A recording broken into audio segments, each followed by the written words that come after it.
bajanje na jednoj i na drugoj strani, to je recept koji su pribegli Jovanović i Vlah za drugo poluvreme. Barmar. Faul u napadu s Kosenitisa, teško je. Naći mu se na putu u ovakvoj situaciji, samo Boži zna kako je bilo.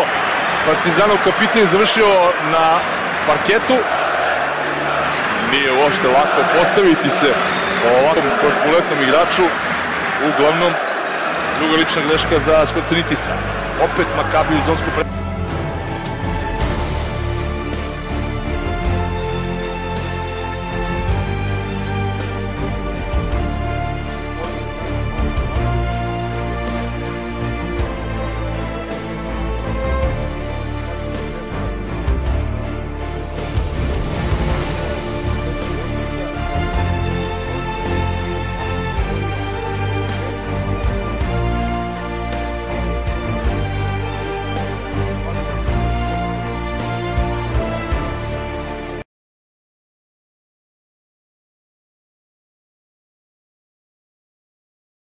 Košarkaške lige Srbije savladali Crvenu zvezdu 73-61.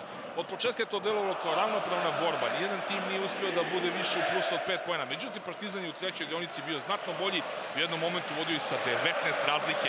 Najefikasniji kod pobednika Rašić, koji je postigao 17 poena u 3 trojke, je bio potpuno iznenađenje na utakmici. Na kraju šampionski pehar za Petra Božića, kapitena Partizana, i za crno-bele, koji su po 8. put za redom osvojili titulu, inače njihov 33. trofej u istoriji ovog kluba. Još jednom ponavljam, Partizan Crvena zvezda u petoj odlučujućoj utakmici 73-61, pobjeda crno-belih 3-2 na kraju.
Posle svake utakmice, znači odemo do svojih navijača koji nas bodre i zbog kojih mi stvarno ostavljamo srce na parketu i oni zbog nas ostavljaju srce na tribinama. Tako da jednostavno to je jedno zajedničko slavlje posle svake pobede, pa čak i poraza, kao što je bilo slučajeva u Vršcu, na primjer, sad kad su oni sat vremena posle utakmice ostali i pevali i dozivali nas, mi smo im se vratili na kraju i svi smo zajedno krenuli onda ka Beogradu.